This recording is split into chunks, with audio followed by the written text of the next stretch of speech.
You're now entering the broadcast.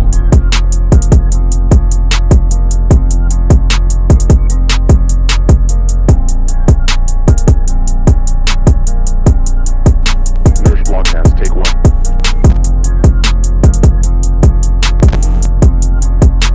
Hello, welcome back. We're here on the Nurish Uncharted podcast. Here to my right, I have Andy, and here to my left, we have Charles. What's up, y'all? So this month, I know is what is it? The mental health awareness month. I know that's like a tongue twister right there, so I didn't want to say that wrong at all. I didn't know they had that awareness month. Yeah, Yeah, so me neither. Yeah, the what do they have in November? It's the Movember. Yeah.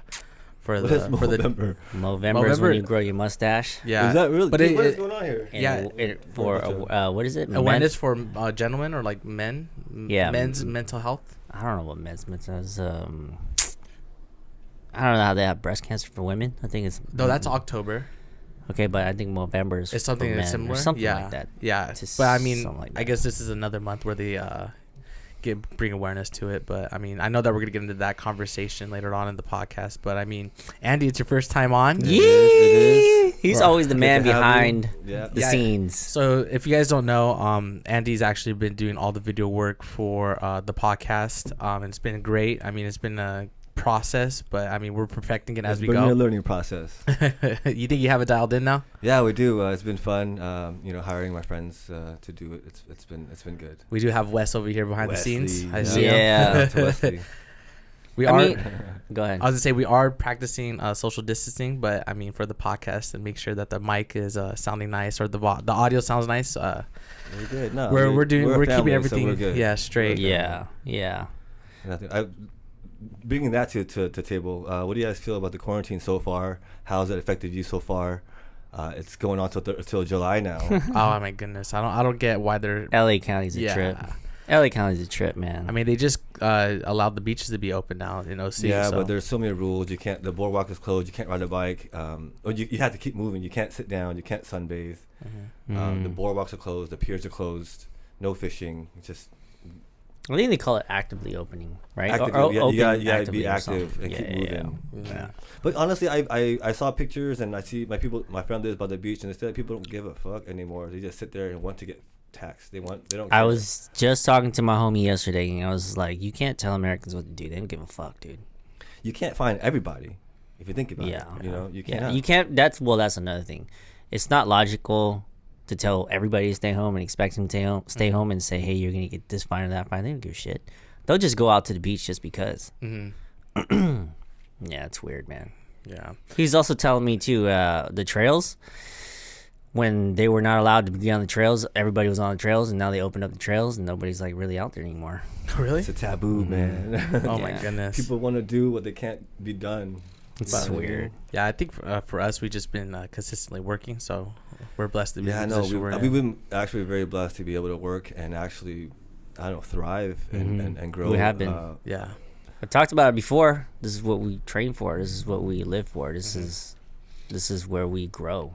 I remember you telling us when the beginning of this pandemic, Yeah. you're like, we got to double up our working things because this is where That's right. we shine. This is where we actually can get the step forward. That's right. Ahead of everybody else because everybody stopped working. That's right. You know what I mean? And I think it went well, and Yeah. I did step forward. And you guys made a good quota for the month. Yeah. I mean, people that are sitting at home right now and waiting for the checks and waiting to go back to work, you don't even know they have jobs to go back to. It's tough, man. Yeah. But we've been talking about it for what, 2-3 weeks in a row now. Yeah, we have.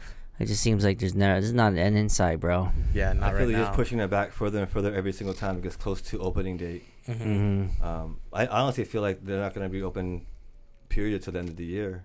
I think 2020 is going to be just. It's a wash. It's A a master wash. reset. It's a master reset. I feel super bad for the people that like graduated this year and like wanted Yeah, to do their man, like a big lot of graduation things. celebration. Yeah, They for won't be sure. able to do that Prom, now. You For all know. the high school kids who go prom and all that stuff. Like prom was a big thing for me in high school. Like we're all high school kids. That's, where a That's lot memories. of things happen. Yeah, Memories, it's for sure. experiences too. But I mean, you can look at it that way. You can look at it as like this is a unique time, and think back.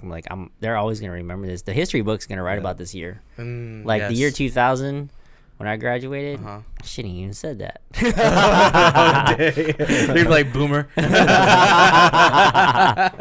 Anyway, the year that I graduated, nobody, you can't tell me shit happened that year. Yeah. Hey, No. we don't remember that at all, bro. So, This is the history books. You know, Yeah. we're living in some crazy times, and the government has never given out this much money ever to Ever. anybody. No. Trillions of dollars. Ever. It's just giving it out for no Yeah. reason. You know, you don't have to Yeah. pay it back either, which is crazy. Yeah, that's which is nuts. just super crazy. But yeah, enough of that bullshit. I'm so tired of talking about coronavirus. I wanted to get into the reason why Andy's here. Is obviously super talented what you do. Thank you. Been around the Appreciate it. world like 4 times. I really Yeah. know. I really want to know about that because, in conjunction to coronavirus, this is the first time America has ever experienced anything of this type of pandemic. You know, where people are scared for their health. People are they feel suppressed because they can't go to work. They feel like their rights have been taken away. I mean, bro, you've been into some third world countries that this is their life and worse, perhaps, every day. Yeah, no. Speak on that, man. You know, I traveled all over the world, gratefully, just through work and travel. I've seen a lot of crazy things with third world countries, and we do complain a lot about first world problem bullshit, man. You know, I feel like if you do have drama in your life or a little bit depressed, go travel a little bit. You know, like I know we can't travel now, but when we do open up and you are able to travel, I do recommend if you are having some hard times and going through some, you know, depression or a breakup or whatever you're going through, like travel, because you'll see the people who live this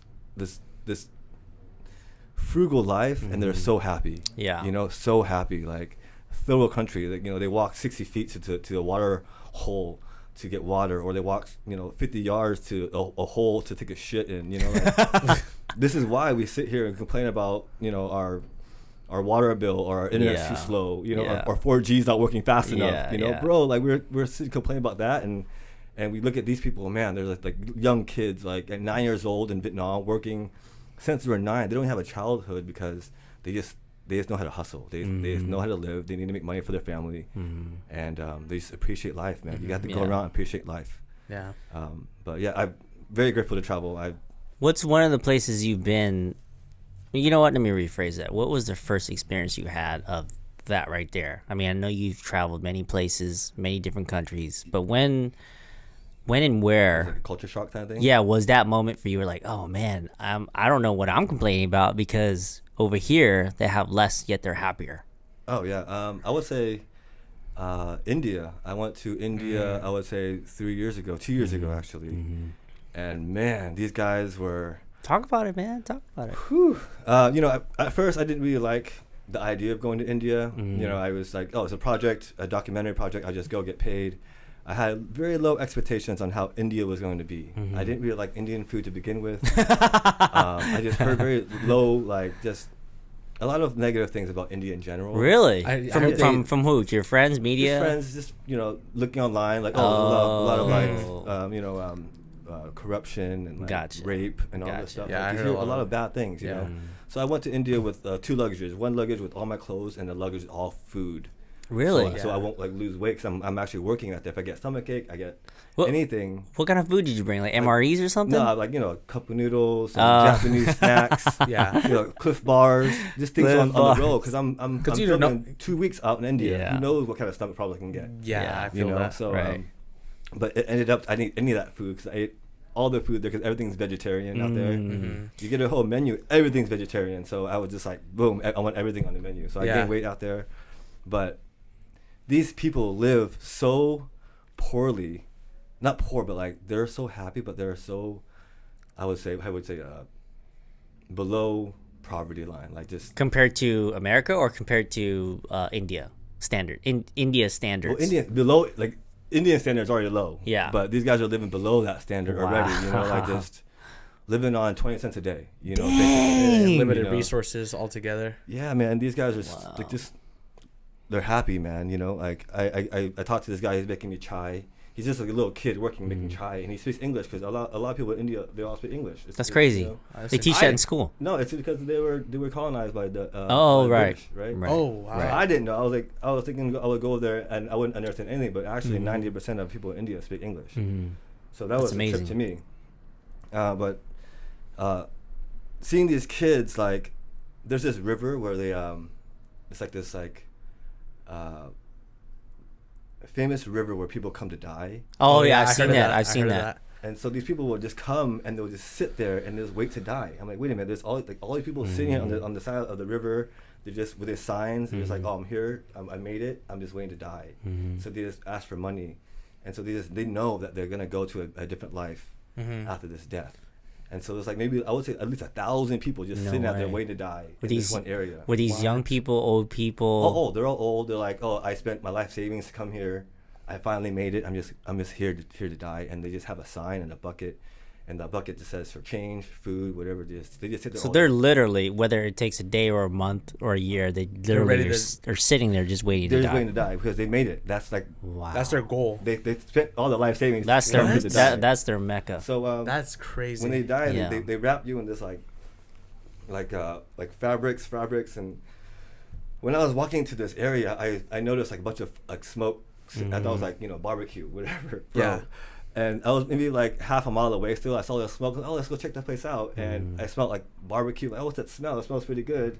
And I realized it was burning flesh of bodies. It's like So they were cremating cremating people. on the Yeah. riverbed. So there's about maybe Jeez. like 10 different spots that they were like they're on fire, and they're actually like bringing people into the river, dipping them into the water, blessing them, and then they put them on the table where they put all this firewood on them and they burn them. But in that same water now, like There's they're ash. dipping dead water in that body, like dead bodies, dead water, and like 50 yards down, there's like a bunch of kids swimming, bathing, brushing their teeth, washing their clothes in that I same was water. just gonna ask you that. In Wow. that same Like, water. how is that one sanitary and two legal? But I guess they live by different rules. It was wild to me, bro, to see like I was like dipping bodies, like just dead bodies burning in the water, kids playing over here across the river. There's a bunch of cows, like cattle in the river. Yeah, and they don't kill Like, cows over there. And it was like, how the hell are you sanitary? Hey, we'll worry about Corona. And we're sitting, and we're Bro, sitting my here going about goodness. coronavirus, Oh man. which is wild to me. Is like these masks for one are. I don't think they're doing much anyways. no. And these people in India are like they're immune to this shit, Yeah. and we're over here worried about our flu shots and vaccinations and all this crap, man. And so yeah, when you do travel, you will appreciate what you see, and you would actually complain a lot less when you come home. And I really feel like if you are going through hard times, just travel a little bit, understand that people in the third world countries are going through a lot worse. Yeah. And they have a better head on their Yeah. shoulders than you think they do. Well, if anything, I believe traveling gives you obviously a different perspective if you're able to allow that in. But I'm talking about the traveling that you do, not the traveling where you go to like Paris and shop.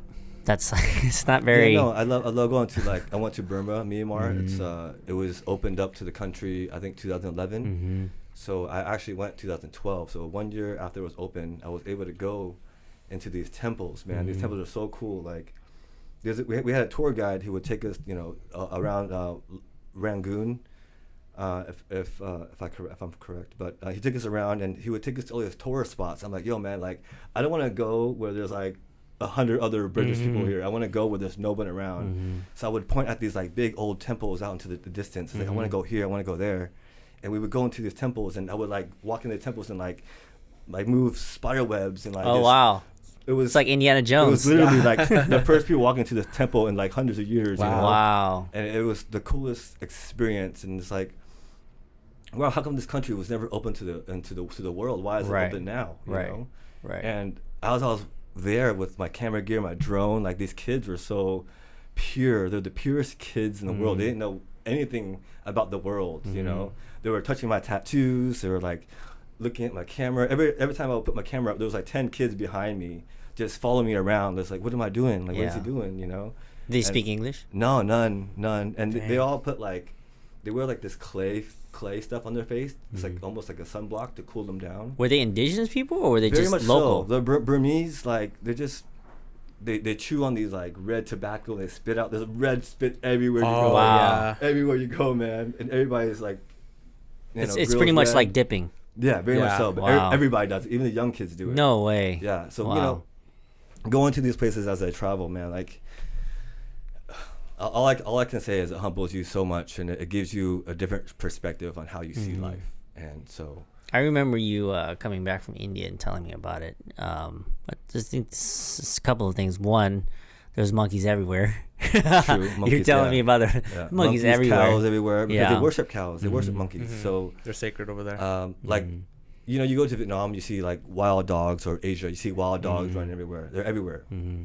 But in India, there are wild cows that are everywhere. They're running everywhere, shitting on the floor everywhere. The cows look different over there too, They're right? skinnier, yeah. But it's hilarious because like there's like cow shit everywhere, and people, it's so crowded there that people will just step in it, and they just step in it like it's Like dirt. nothing. Like they're ice Like it's skating. mud. Oh shit! They slip on it. They'll slip on it, and they're like, they just walking, just stomping off, and just keep walking. Like you it's know mud. what I mean? Like, But it's hot over there too, so Bro, it's it's hot fucking as fuck. reeking. Yeah. it's that was the biggest thing. The heat, and just like the crowdedness. Like it's just so crowded. You're not used to that crowd. If you go to New York, it's crowded. I think it's like twice or 3 times more than New York. How much? Oh crowded yeah, it is. because they have like what 2 billion people there. Billions, man. Yeah, There was one city in India that it kind of broke me. Like it was called Old Delhi. New Delhi was dope. Yeah. Old Delhi was like, look, man. Hey, I told my buddy Swap, shout out to Swap, but he took me around, and I was like, look, man, I don't think I can handle this place, man. There was like piss Describe everywhere. it. It was just like a small. Well, was it like small Old streets. Town? Was Yeah, it Old Town? In Old Town Delhi. So it was just like small type alleyways, piss like running down the sewers, Oof. cows everywhere, just like I was walking filming like this, and there's a cow walk next to me. Oh, dope cow! And he started peeing, and the splatter started splattering on my leg, and I couldn't lose a shot because I was filming an actual important shot. Yeah. Oh, it was the worst, man. And it was just like, and the first day I was in India, my shoes got stolen. Oh, no at way. a temple. At a Oh, temple. So the guy who man. took me there, Swap, he was like, no one's gonna steal your shoes, man. You're at a temple. He was in it. So I was wearing like some Nike Adidas Air Boost, Ultra Boost. Oh, you Oh, yeah, you're you definitely messed getting up, tagged, bro. bro. You messed up, bro. Like, those are my work shoes. So You comfortable work messed shoes. up, Fuck, bro. A kid probably came by like, I know those ain't gonna fit, but they're gonna work. I guarantee you. I walked out, my shoes are gone. Like that guy must have needed shoes more than I did. He probably did Yeah. though. You He know, but probably did I though. walked home with no shoes on. That's such a positive way to look at it. I went the next morning. I bought sandals and said, "Fuck, I'm wearing sandals Yeah. through the whole trip." Yeah. It was so hot, and everywhere you go, every temple you go to, you have to take your shoes You had off. to take your shoes off. So I Right. just bought sandals and just wore Right. the sandals the whole Right, trip. right. But it was pretty funny, man. That was So was You got something right here. Old Delhi, right? That's the city. it. You got it. Was it Yeah. I'm trying to get a visual here. Was it? I mean, did it have running water, plumbing? Yeah, it was a town. paved roads. It was just like a very rundown town that has a lot of people. Like just if I can imagine, if you were in let's say a small office like this big, there's maybe like 20 people in here, and that you feel comfortable with 20 people in So it was just overcrowded and overran. Not here. like the pollution, just people spitting everywhere. yeah. Like it's just, People, there's feces too, like humans, like just there's people just squatting on the street and just dropping logs That's what my and just friend kicking was it off the telling me. curb, bro. Like Wow. what the hell? wow. Yeah. It's wow. crazy out there. So that was the culture shock that you experienced. Yeah, no, I definitely culture shock.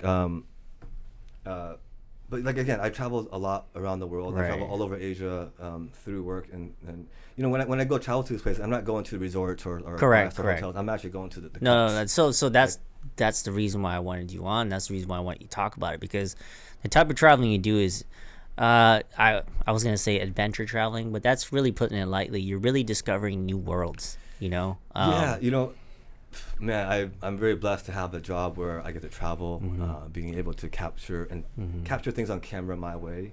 So when I get to go travel, they always say, "Hey, Andy, I want you to capture, let's say Burma. I want you to capture Burma's people. Just capture them." And I love doing that. But when you go to these places, it makes you feel small and vulnerable. Of course, and you're out somewhere far, and Sure. I love that. I love feeling vulnerable. So you can, like, I love being uncomfortable, so I can find a way to feel comfortable in that Right, situation. You know what I right, mean? right. So I just love going out to. So when people say, "Oh, let's go to India," I'm like, I don't care. It sounds scary. I'm down. Whatever fears me, I love trying to do it Yeah. because I want to like Yeah. conquer those fears. Yeah, you know? stare it right in the face. Yeah. Yeah, here's a more of a, like I started rock climbing recently because I have a fear of heights. You know, I really feel like it's gone 100 times better of me, like going high and high. But Yeah, you're like a pro at it now.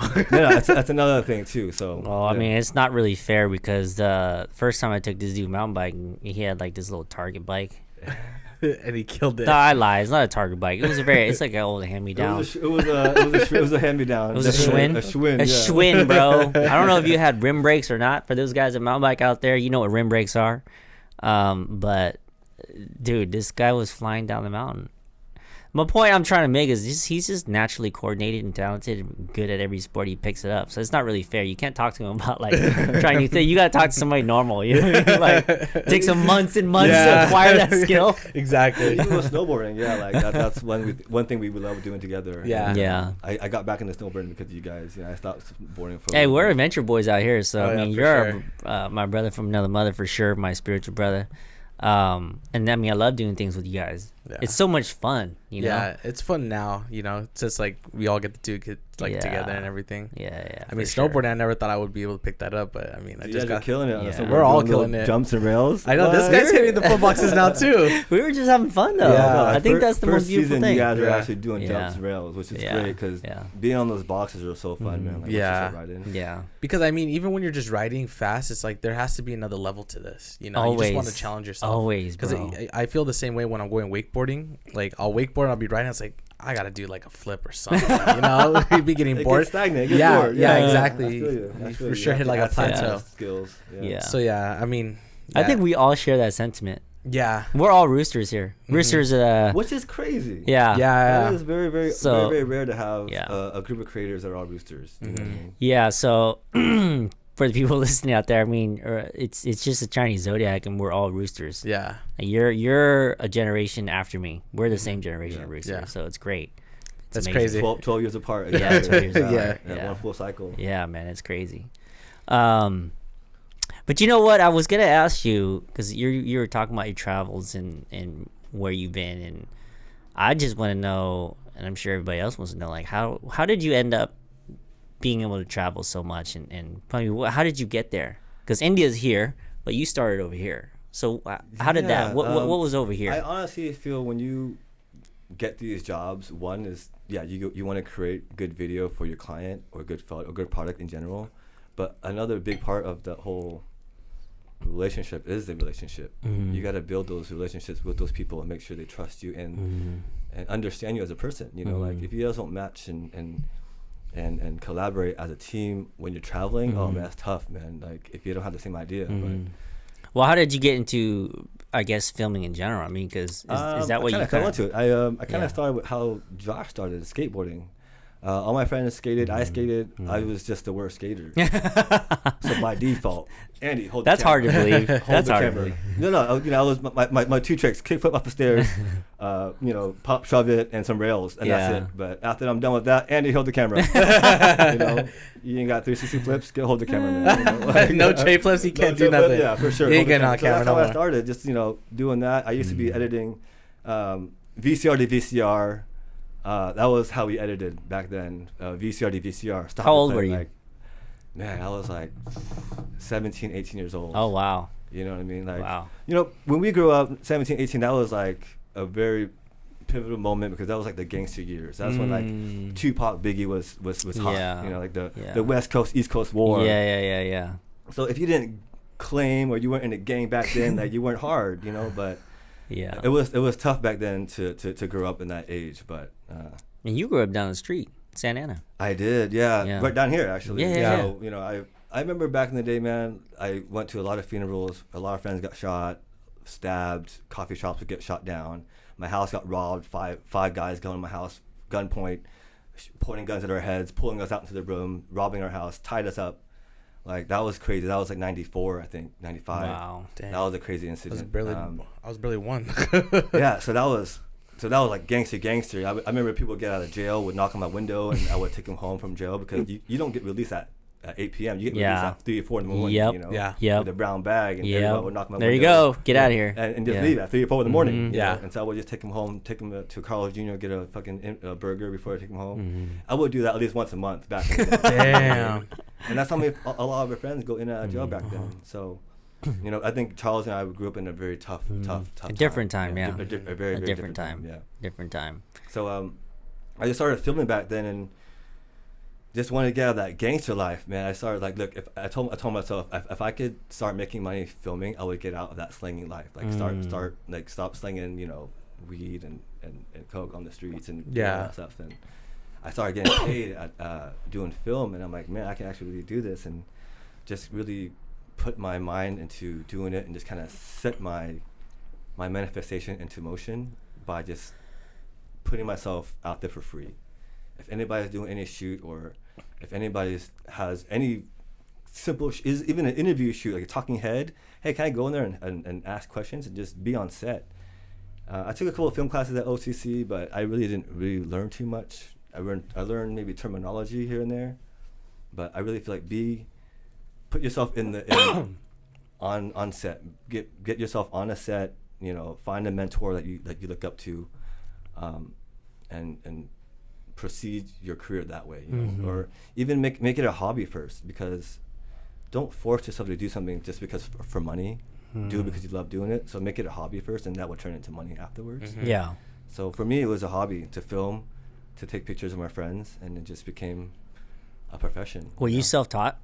I was self-taught. Amazing. Back then, we did not have YouTube. We didn't. So we didn't have any YouTube. I remember I would make these videos, and I would ask my friend, I was like, hey, do you have anywhere to post this, man? Like, I would make these anime videos. I used to be really into anime. I loved Hayao Kawasaki. Anyways, he directed Howl's Moving Castle, Spirited Away, Princess Mononoke. But I used to love his movies, and I would edit like cool little music videos to his movies. Nice. And I would ask my friend, 'cause he was like all over like vlogs, and, like anime vlogs, and he would post it on there. It would get a lot of views, and this is before YouTube. Yeah. So that was interesting, and now I see YouTube become such a big platform. Yeah. Man, I didn't jump on it before. Bro, we can say the same with TikTok. We're just getting on it right now with the company stuff, It is a headache. TikTok. That's I know, that's what I'm saying. But my point is it's hard to predict which one's gonna take off or not, because I mean Vine was big at one time. Now that's gone. It's gone. You know? Who knows if it's gonna happen for TikTok too? I honestly feel like it could happen. Well, the way I feel about Instagram right now, not to get off subject, but it's getting very commercialized. Instagram is getting super commercialized. Every four photos is a sponsor. Yeah, man, it's becoming more of a platform for, dude. Once my mom gets on it, I'm like, all right, bro, I gotta just gotta be something else, man, because I'm not playing this game. You know what I'm saying? Yeah. But perhaps TikTok can be it or something else. The point I'm saying is trying to make is when we grew up, it was different. We had to look at MapQuest. Oh, I remember those days. The flip phones. Oh my goodness, I have stories about MapQuest, man. There were still pay phones back then. Yeah. I should probably stop talking. I should probably stop talking to people like, yo, man, how old are you, bro? Yeah, don't tell them, bro. Top secret.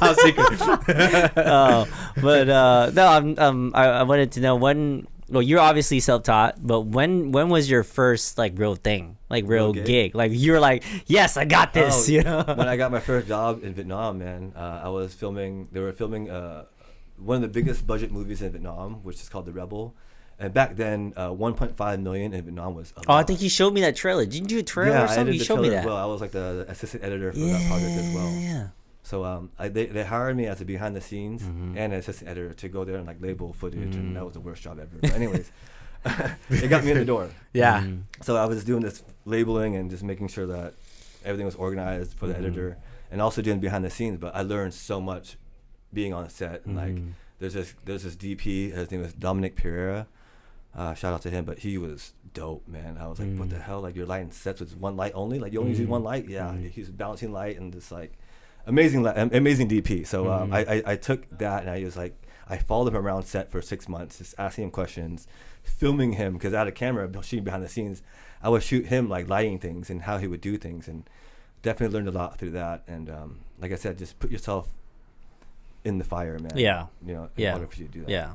So that led you to other jobs, obviously. Yeah, led me to this one company. They were a tour company. What they did was 5-star tour store, 5-star tours, and they would send me out to these tours, and I would have to do everything on the itinerary. And it was dope because it was all 5-star shit, like go to a 5-star hotel, go to a 5-star massage, go to a 5-star boat cruise, go to a 5-star something. I would do all that and just film it and get Not paid to do bad. that. Not Dude, bad. The best job ever, bro. Best job ever. Not bad. Not bad.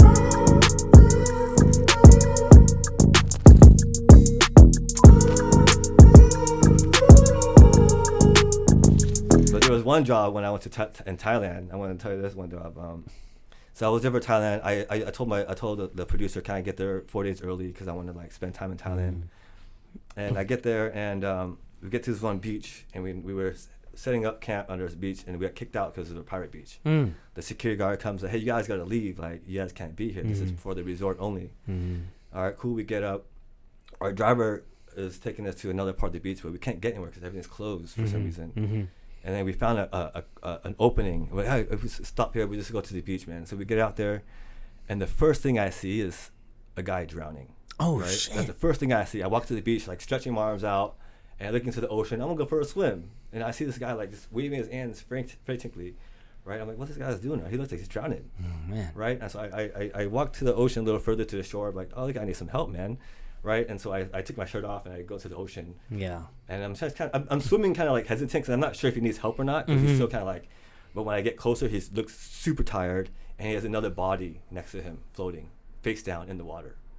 I'm like, oh shit, this is serious. Wow. So I swim in the ocean and about maybe neck deeper here, and I get to the guy who's alive and he's about to go down. He's like sinking and jumping up and sinking and jumping up.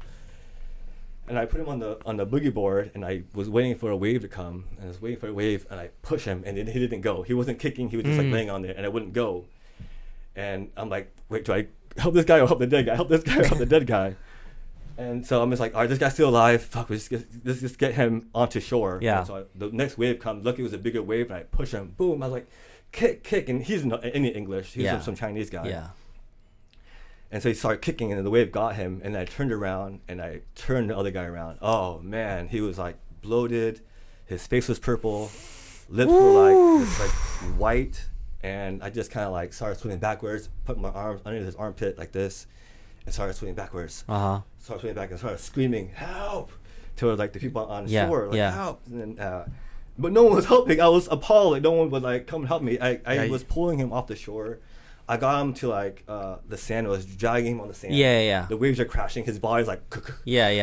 And so I pulled him far enough off the sand. And I started just instantly doing CPR. CPR. Yeah. Bro, like noodles, cup of noodles. You know when you eat cup of noodles? Yeah. Like you don't really like chew everything. Yeah, so you see the yeah. noodles and the carrots and all of it's coming out of his mouth.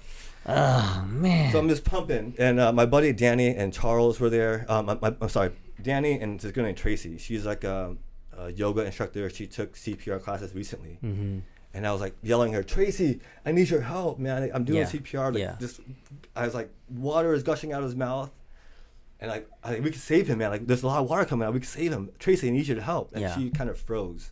Right. She's like, oh my God, like in shock. She's in shock, right? Yeah, for sure. And I grabbed Danny. I was like, Danny, help me, get all that junk out of his mouth. And he's like literally scooping like the food out of his mouth, and he's doing CPR like going. And all I can think about is like the song "We Will Rock You." Right? Yeah. I was like, we will, we like. That's the only thing I learned during CPR. Like I was like just because you're pacing yourself. Yeah, I was pacing. I was like, we will, right? Yeah, like, I was doing that because I was thinking about what I learned, and I was just like, I was freaking out myself. I don't really do this often. Ever. Yeah. And so as we were doing that, I think it was the wife or the girlfriend of that guy, like she grabbed me and she was like yelling from the top of her lungs, like just like help him, but she was screaming in Chinese where I didn't really understand her. Yeah. But when she touched me and like put her nails in my shoulder as I was doing CPR, I felt like her pain. Like save him. Yeah. You know? Yeah. And I was like, I'm doing the best I can. And so once Tracy kind of came to, I got it, Andy. She pushed me out of the way. She started pumping, and she told Danny to do mouth to mouth. And as that was happening, crowds started coming. Yeah. More people started coming, and then the security guard came out with a fucking bag, an emergency bag. I was like, dope, we got like a defibrillator. Yeah. So he gives it to me. I was like, why would you give it to me? I don't know what I'm doing, but You fucking wrong. he hands it to me. I'm like, It looks like you're doing a good doctor. job. Fucking shit, and man. So I was like, whatever. I had no time to complain, Yeah, so for I sure. opened up, see what's inside, and bro, in that bag was just a bunch of gloves. Band-Aids. Gloves and Band-Aids. That was what it. a That shit was show. God damn. Right? I'm like, bro, like, if this happens all the time at the beach and this is your protocol, then this is not right. Man. You know what I mean?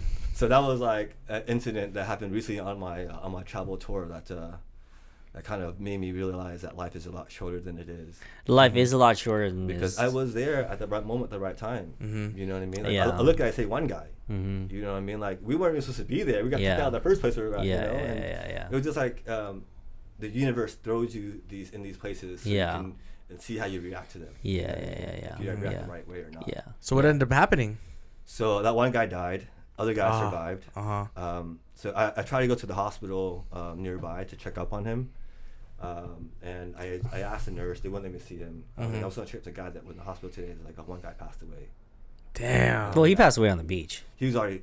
He was already gone. When I was pulling him, looking at him like this, pulling him, I was like, "This guy's done, man. He's This gone. guy's done." He's gone. As I was swimming to the shore, I was like, "This guy's done." Yeah. Yeah. But when I was pushing, all that water was coming out. It gave me hope. Yeah. You know. Yeah. But that was probably just You have normal. to try. I mean, you did the right thing, I had bro. to try. But then there was also this lady. So I were pushing. This lady comes by. She was like a blonde, like Swedish lady, blonde hair, wearing a bikini, banging body. Mm-hmm. She comes in. She says, "I'm a doctor." I'm like, "Oh shit! All right." She started pumping. Okay, She started pumping. Then she got up. She didn't say one word and walked away, because she didn't want to be the news to tell you that he's dead. Yeah, he's gone. So instead of her sitting there saying anything, she just pumped, did what she did, and she stood up, didn't say one word to anybody, and she just walked forward. I don't know if that's polite or cold as fuck. Well, who are you to say he's dead? Yeah. You No, what I mean? know, Like, I know. You're on vacation, you know what I mean? Like, For sure. I'm just saying, like, I don't know if she was just being mad stoic, or if she was just like a bitch. It was like, all right, I'm out. Man. All right, I'm gonna head out. Yeah. You know, like, it was weird. Yeah, it felt that way. I felt like she didn't want to be involved. She did what she could, and she wanted to be involved. I mean, I guess we can respect that, right, to a certain degree. But I mean, for you to do all that's a crazy. I've never heard that story from you. That's a crazy story, man. That's a And as crazy. we walked down the alleyway, so once I was all finished, you know, the group, there was a group of us sitting there, and we see the graffiti on the wall. We didn't see it walking in, but on the graffiti it says "Reality isn't for everybody." Ooh. And mind you, this is in Thailand, so why would like this is? It was crazy that we sat there and was looking at that, and we just sat there and appreciated life a little bit, you know. Dang. So that was a crazy story for me I mean, in Thailand. That's a crazy story. I every time. So this is. I think I'm gonna have to admit that this is the most time I've ever spent with you in my whole life. The fact that you come here and we see each other on a regular basis. But before, every time I used to see you, you would always have a story. You came from this place, you came from that place. I would always be curious because I didn't have the luxury to travel. I was gonna say time, but that's a lie. You can always make time. But listening to your travels, I mean, and your stories, I've always lived vicariously through you. And I think, how long you been here now? I think I would say almost a year. Almost a year, yeah. It was last year around this time that we had met, and you came to the office and talking to us about your experience with the spiritual psychedelic world. Yeah. And you're so you're fresh off of the Peru trip. Yeah, I spent some time in Right? Procopa, Peru. Yeah. Yeah. Where I'm going with this is just your energy. I noticed that it had shifted, but also the stories that you come back with and the energy. I was just I was like, I always try to I guess I told you before, I always try to do things that fear me. So when someone said, "Hey, you want to go try this thing in Peru, some ayahuasca?" I'm like, well, I've done DMT before. What's so big about ayahuasca? yeah. And so I going in, I didn't have too much high expectations, but make the story short. But I spent months in the jungle trying to figure out this medicine, and before you take this medicine, you have to go to I would say a month or two Cleansing. Just to make sure you're not purging out Bad energy. just make sure your body's clear, your mind's clear, make sure you're meditating frequently, Yeah. because you're messing with a different realm, man. You're going into a different dimension, and you're going to the spirit realm, so you have to respect that spirit realm. So a lot of people who go into or who wants to go into these medicine or ayahuasca, DMT, they might do it in a different setting where they're not safe and might get a bad trip. But I went to do ayahuasca because I wasn't depressed. I was just going through a lot during that time. Mm-hmm. I think I lost my house due to some bad permits. Lost a lot of money through investments, and I was going through, I would say, a little bit of depression. Just like, why'd that happen, you know? And so I went out to the jungle just to figure out myself and ask the spirit world what's happening and try to make sense of it all. Exactly. Like, try to hold on to something. Yeah. But that was crazy on its own. Ayahuasca is no joke. Don't take it lightly. If you are interested in doing it, like, make sure you do your research.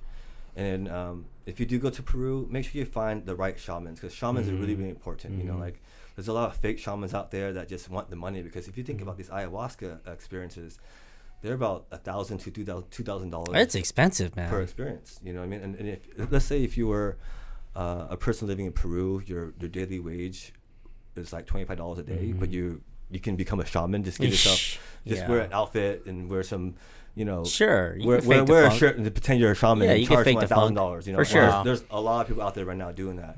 So if you do have an interest of going out there and doing it, make sure you have a right resource. You know, I went to this place called the Nimakaya, and that was in Pucallpa, Peru. So if you want to check that out, it's called nimakaya.com. And they're very, very credible. I had a wonderful experience, scary experiences, you know, throwing up, seeing demons, throwing up snakes, throwing up all your insecurities. It's basically a rebirth of yourself. And you just become a more aware person of being present. I really feel like that's what it does to you. It just makes you more present and aware of your own attitude. So, yeah, I learned a lot from that, and it brought me a lot of perspective on how I treat people. Yeah. You know what I mean? Yeah. And like we had a conversation about our neighbors too. Like, you have to love your neighbors as well, you know? Yeah. So when I was living in Peru for 3 months, like, the landowner made sure all his neighbors was loved by him. Like, they would always give gifts and make sure that they were protected. Because if you're on a land, and you're doing a ceremony, and there's like negative hate around your area, like, you're gonna feel that hate within that ceremony. You know what I mean? But these ceremonies can be scary, can be fun. But are you guys interested in it all? Like, Oh man. I don't know. I don't know about ayahuasca, because I don't really feel like throwing up anything. Well, I mean, I think Josh is at a point where he's doing good in his life. That'll be the next level for him. Probably. Eventually, Yeah. I feel like I'm not going to try to speak for you. I'm just going to guess. I'm going to assume that you may be ready for that later on in life, right? Possibly. But for me, I'm always looking for the next level, man. I'm always, like, I keep going back to this, our first conversation. That's the reason why I was like so engaged in it, right? You had me captivated with all of your stories, especially with the Peru stuff, and especially with the DMT stuff and the experiences that you went through. I myself was just like in awe of the, I mean, maybe not the stories, but the energy that you had possessed and that you had shifted into. And that was kind of big for me. So it opened me up to a lot of the things that you were talking about. Yeah. But well, if anybody listening has never done it before, Charles, Josh, and we've done the Toad recently, and that, you know, I've done a lot of psychedelics in my life, DMT over a dozen times, the NDMT. I've done ayahuasca over 14, 15 times. I've done peyote, but for some reason, the Toad at this office when we did it here, man, that was so centering. Like, yeah. It was a different feel. I remember bawling my eyes out afterwards, not because I was like sad or depressed. It was because it was so beautiful. Like, it was so beautiful. I can't even, my words can't even describe how beautiful it was. But that was very monumental to me. That kind of gave me a push to stay here longer. You know what I mean? I was like, man, this is dope. Like, I want to be here again.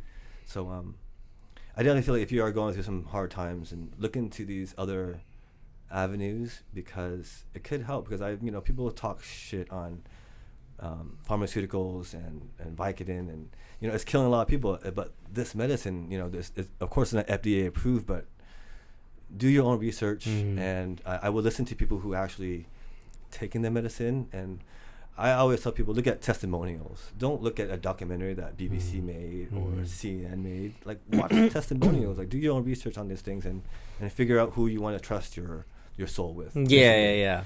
You know what I mean? This is definitely some next level conversation. Yeah, I don't absolutely. think everybody can appreciate it, but the ones that have been, it's almost like it's a hard thing to explain. It's something that you just gotta feel, and that's how I kind of speak about it, right? Yeah. Well, how was your experience for your first time doing the toad? Man, it was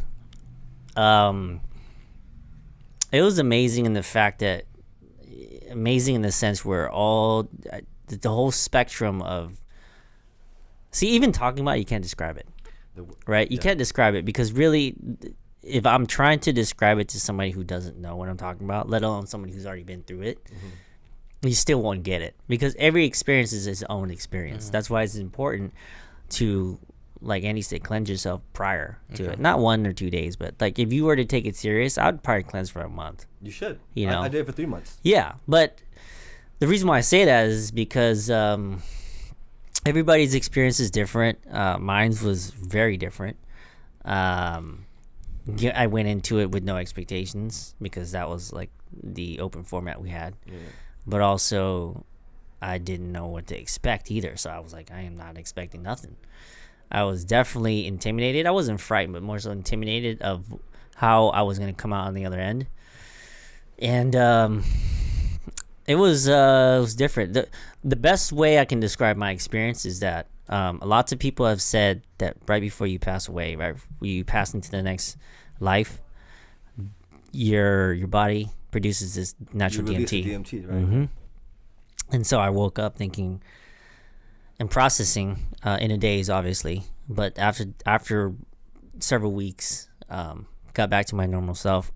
I was thinking to myself, if this is what passing on to the next life is, then I had a sense of peace because I felt like for the longest time I felt I needed to hustle because time was running out and time wasn't my friend. I think I've talked to you about it several times. Post this experience, I realized time is just immeasurable, right? Time is a man-made thing.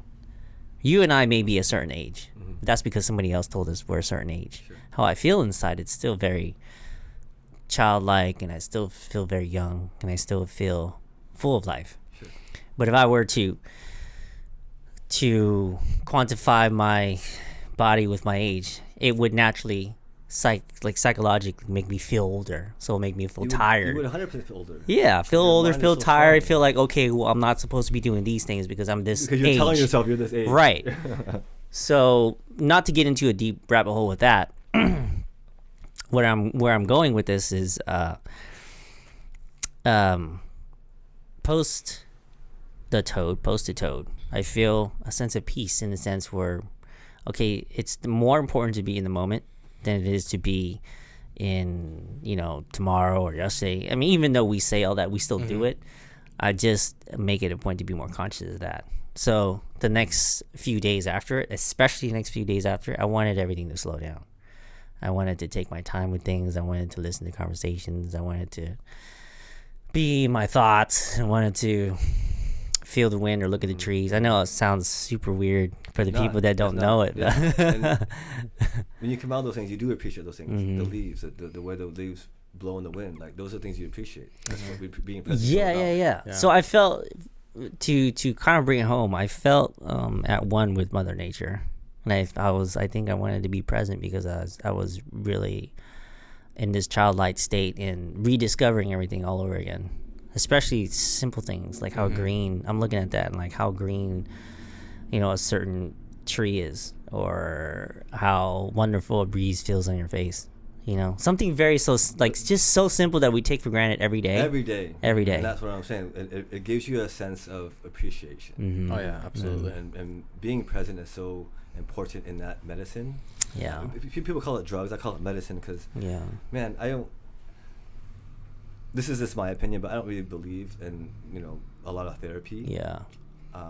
I just believe in experiences. Yeah. And so if you need a therapist or you're looking to seek another person to help you with these things, maybe you should look into the psychedelics. Yeah. Microdosing on shrooms, microdosing on LSD.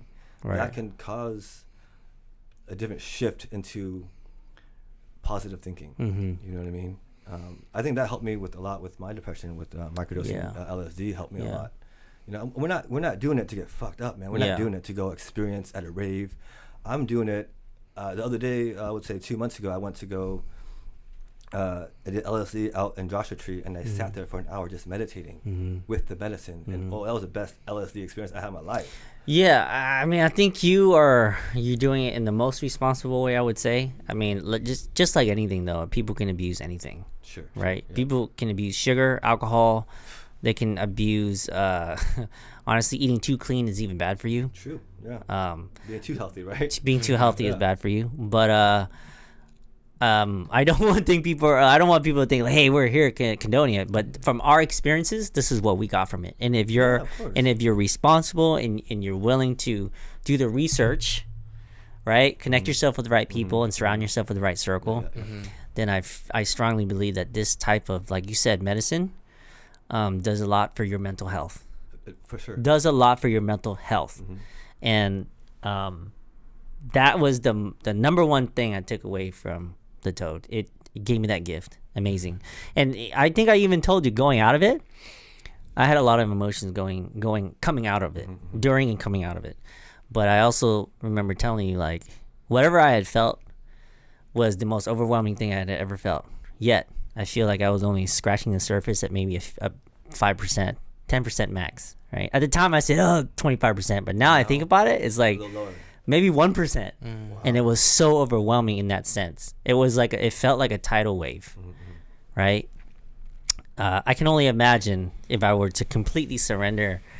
I feel like, damn, I don't want to be like in Inception. You seen that movie where you get lost? A dream within a dream within a dream. You don't know what dream you're in? That's what oh, man. I'm like, oh, yeah, I feel like that might happen. Where's the topper? Where's the topper? Where's it at? So you're telling me when the shaman gave you the cup and the straw, you took a little bit, you're hesitant to take a bigger hit?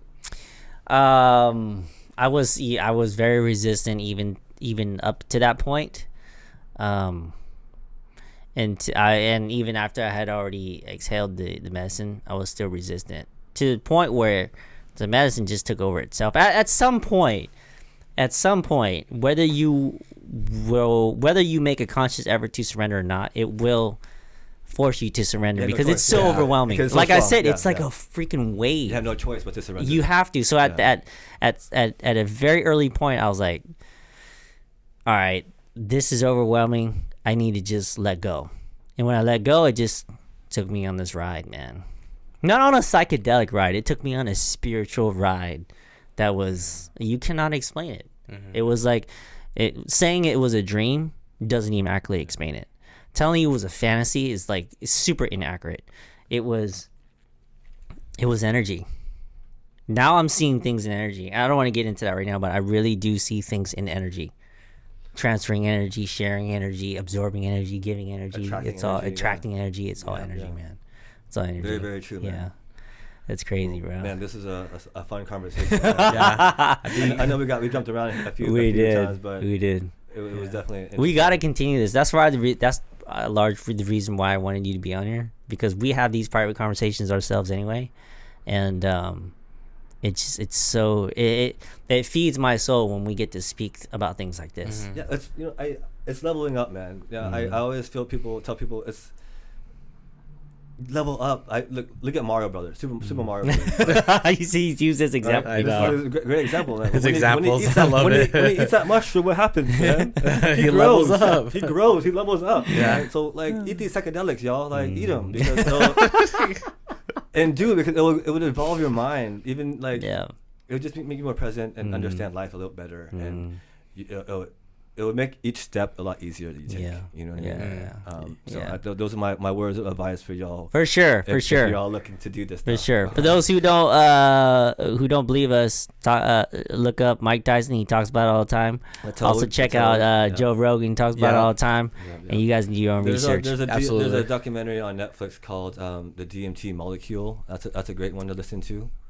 So just do your research. And if you are looking to do ayahuasca, Nimakaya, that's a great place. Very, very safe. So yeah, Cool, I was man. happy talking to y'all. Awesome. Yee. Thanks for being Yeah, on yeah. the podcast. Thanks for having me. Till next time. Till Let's next get time, Nurish Uncharted. it. Yeah. You're now entering the Water.